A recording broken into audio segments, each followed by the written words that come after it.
talk about two stories in Mark chapter 5. And before we get started, I want to encourage you to remember that November is Adoption Awareness Month. And I want to encourage you to pray with me that we would continue to see God touch and open up the hearts and homes of godly families to receive in children in foster care or through agencies that are ready to be placed in forever homes. So join with me in celebrating Adoption Awareness Month and also praying that God would do a continued work to bring children into forever families. That's the closest thing to his heart, the Father of the fatherless. That is the story of salvation, that he brings us into his family as sons and daughters, co-heirs with Christ, by the grace of God through Jesus Christ, received by faith. We know that because of what we were before the fall and then after what we are after the fall, that he, because of his great love, offers us salvation through the death, burial, and resurrection of Jesus Christ. And so we celebrate the gospel and look forward to seeing children placed in forever families. Well, today in Mark chapter 5, we're talking about two stories that are intermingled with each other. It's the story of the healing of Jairus' daughter and also the story of the healing of the woman who had issues of bleeding for 12 years. And we pick up in Mark's gospel in chapter 5, verse 21.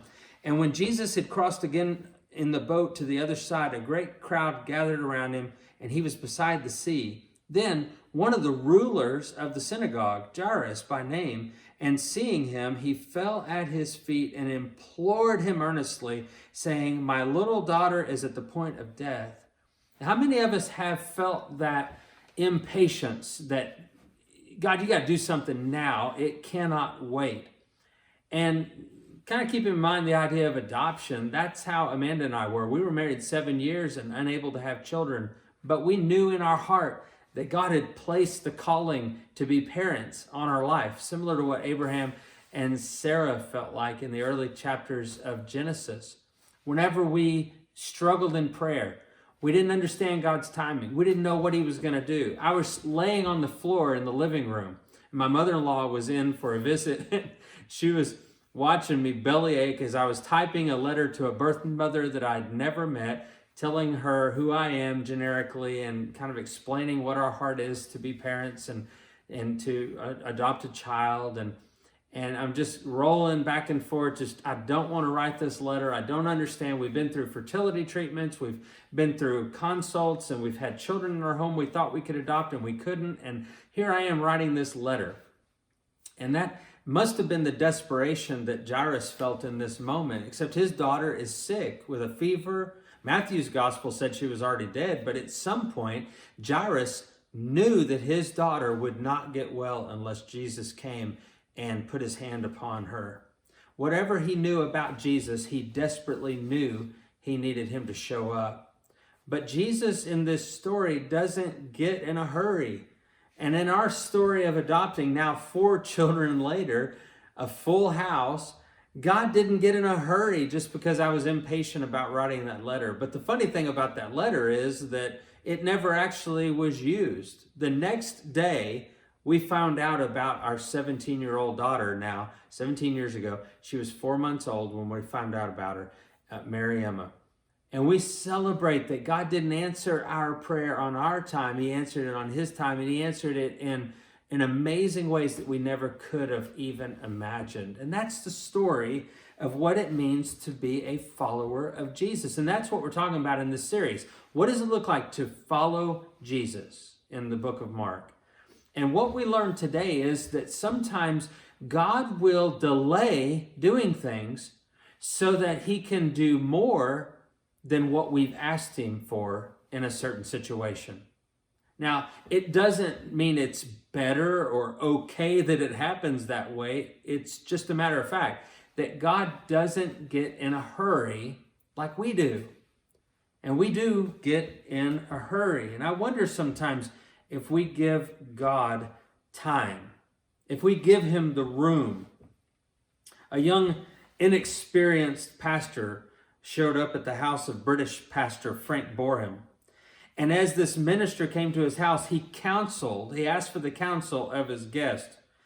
And Boram said this: one morning they were sitting on the veranda of his house, looking out over the golden plains to the purple sunlit mountains. And he asked this young minister, can a man be sure in the hour of perplexity he will be rightly led by God? Can he feel secure against making a false step?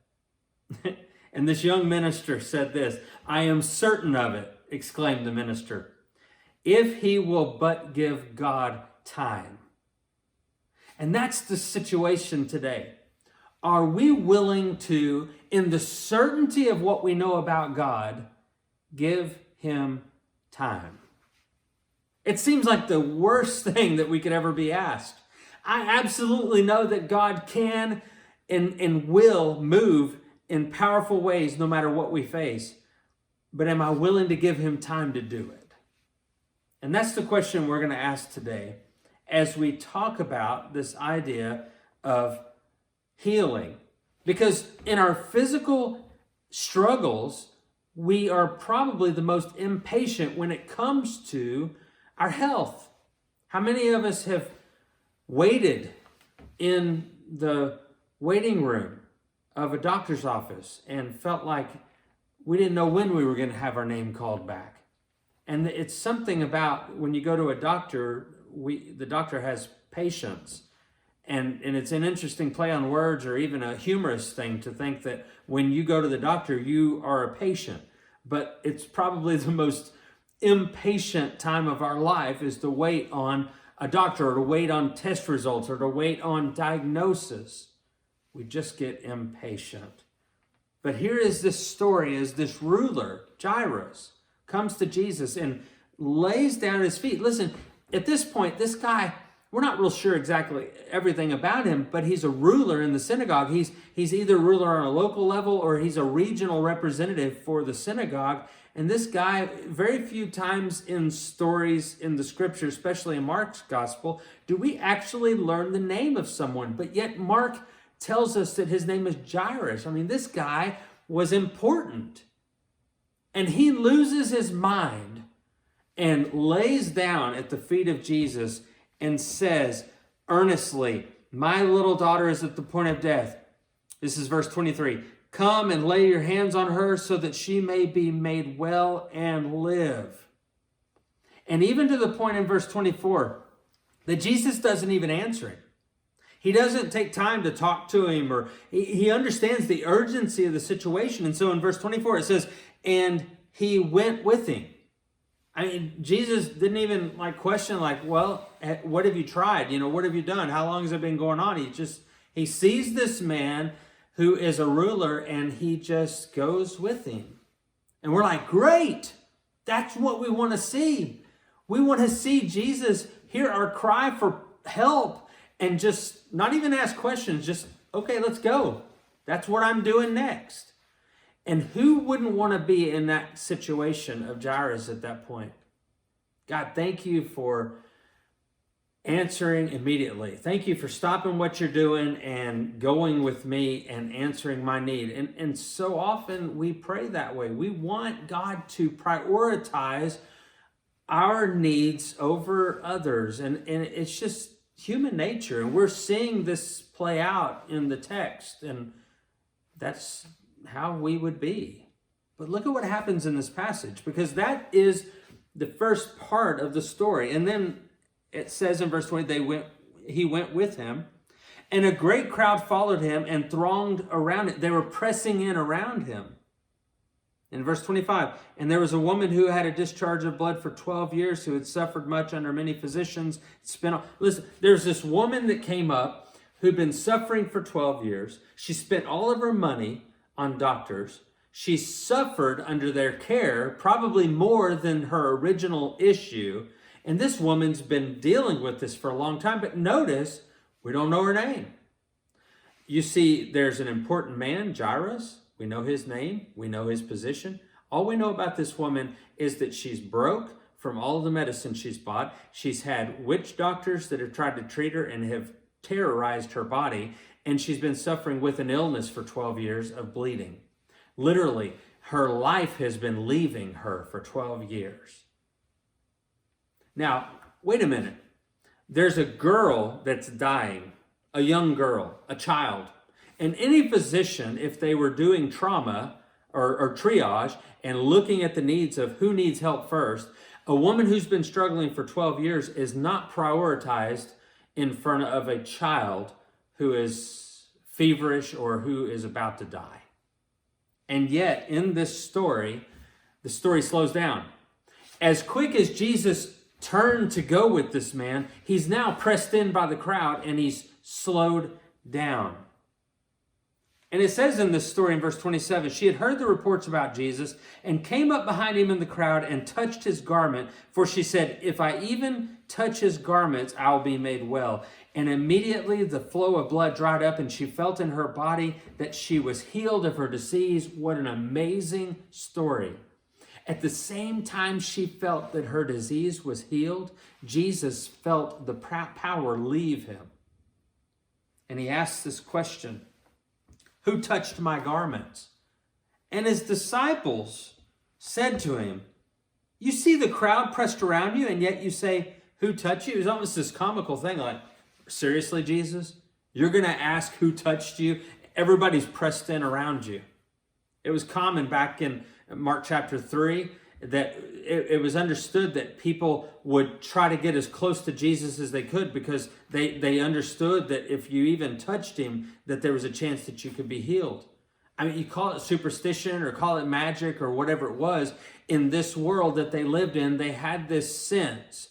And it really gives us a different understanding of thinking about what it means to be clothed with Christ.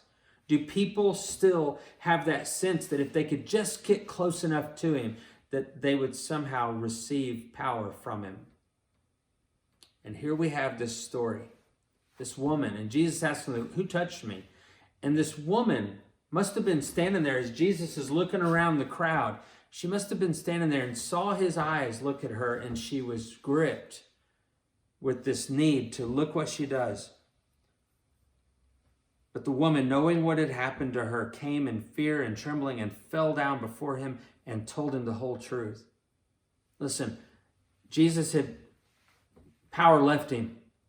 He wanted to know who touched him. The woman came back and said, it was me. Let me tell you the whole story. And Jairus must have been looking at his watch saying, Jesus, my daughter is dying. I thought we were on the same wavelength. I thought that you understood how urgent this was. I fell at your feet and told you my daughter was dying, and you didn't even ask any questions. You just went, and now this woman touches your cloak, and you're asking all kinds of questions. You're wanting to get to the bottom of this. And this woman comes and falls and says, I want to tell you everything. And at the same time she's telling this story, verse 35, while he was still speaking, there came from a ruler's home who said to Jairus, your daughter is dead. Why trouble the teacher any further? This is what David Garland calls in Mark's gospel the sandwiching effect. That we have Jairus' daughter, the woman who's 12 years of bleeding, and then Jairus' daughter. And here we are, we're sandwiched in. And what we thought was going to be an urgent cry that was met with an urgent response has now slowed down, and now we've become impatient. But now the Bible says that the people that came and told Jairus that your daughter's dead, they basically said, don't bother talking to Jesus anymore. Don't bother with him. There's no reason. She's dead. And Jesus, here's what they said in verse 36. He said, Jesus said to the ruler of the synagogue, do not fear, only believe. And here's that message, just like the disciples in the boat when the storm came up and Jesus was asleep in the stern of the boat on the cushion. And they said, don't you care that we're perishing? Don't you care that we're about to die? And Jesus looks at the wind and the waves and says, peace, be still, be calm. And here he looks at this man who has poured himself out before Jesus and said, I need you to come touch my daughter. And you didn't even touch this woman, and now she's healed, and my daughter died.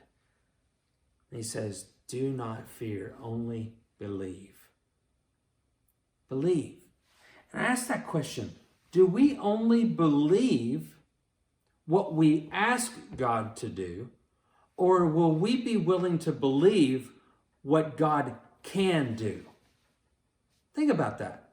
Do we only believe what we want him to accomplish, or are we willing to allow our belief to carry us further? You see what happens whenever they get back to Jairus' house, there's professional mourners there. They're weeping and there's loud commotion. And Jesus said, I don't want the crowd to come. In fact, he said he only allowed Peter, James, and John to come with him to Jairus' house. But whenever he got there, there's another crowd. And this crowd is made up of professional mourners and family members that are now just overwhelmed with grief and emotion. And Jesus says, the child is not dead, but sleeping. Now, he doesn't say this because she's in some comatose state. He says it because he knows, even back in John chapter 11, whenever we see the raising of Lazarus, that he says, our brother is not dead, he's just asleep. That death to Jesus is like unto a person sleeping. All you have to do is go wake him up. That's his power. That's what he's capable of. And that's what he wants us to believe about him. Not just belief in doing the things that anybody else could do, but doing the things that only he can do. Ephesians chapter 3, verse 20 says, now to him who is able to do far more abundantly than all we can ask or think, according to the power that is worked within us. That's what he's asking us to believe in. Not the things that we can do with our own hands or the things that we can acquire on our own, in our own power, but to allow him to do the things that only he's able to do. And that's what deep belief is. And that's where patience comes in. And that's where that question we come back to. Are we willing to give God time? Are we willing to let God do what he is capable of doing? In verse 40, it says they laughed at him. They laughed at him. Because whenever he said the little girl was only sleeping, they laughed. It reminds me of Genesis chapter 18, whenever Abraham and Sarah are told that they're going to have a child. And Abraham and Sarah was listening in the tent behind them, hearing this conversation between Abraham and the Lord. And said, now Abraham and Sarah were old, advanced in their years, and the way of women has ceased to be with Sarah. So Sarah laughed to herself, saying, after I'm worn out, my Lord is old, shall I have pleasure? The Lord said to Abram, why did Sarah laugh and say, shall I indeed bear a child now that I'm old? Is anything too hard for the Lord? At the appointed time I will return to you about this time next year, and Sarah shall have a son. But Sarah denied saying it. I did not laugh, for she was afraid. He said, no, you did laugh. And she's trying to hide the fact that she was amused at the fact that after she is well past the age of bearing children, that now the Lord is saying, you're going to have a son. And sometimes we laugh. And that's what happens in Mark chapter 5. They laugh whenever Jesus says the child's asleep, because they've all seen what dead people look like. And she's unresponsive. She's not just in a coma. And Jesus walks into this situation and he says these special words, little girl, I say to you, rise. That's what we're waiting on. That's why we give God time. Because he is able to do far more and exceedingly abundantly more than we could ever ask, hope, or imagine. And that's the faith that following Jesus requires. Not just will you come and touch my child, but would you raise my child and bring them to life? You know what? Timothy George, theologian and pastor, he says this of Martin Luther's story. One of the lowest points of Luther's life, his beloved daughter, Magdalena, barely 14 years of age, was stricken with the plague. She was brokenhearted as he knelt beside her bed and begged God to release her from the pain. When she died and the carpenters were nailing down the lid of her coffin, Luther screamed out, "Hammer away! On doomsday she'll rise again." What a powerful declaration of faith. That's what Jesus wants us to live with, that belief that no matter what we see happen today, it has not happened in a way that he cannot, by his very power, affect and cause to be transformed. Well, that's what I want to leave with us today as we talk about and continue thinking about following Jesus, that we would be willing to live in such a way to allow God to transform every situation we face, and that we would live with a patience that gives God time to fulfill his holy purpose in our life. Well, God bless you, and I look forward to being with you next time as we continue through the book of Mark and look forward to seeing more of what it means to be followers of Jesus. I'll see you next time.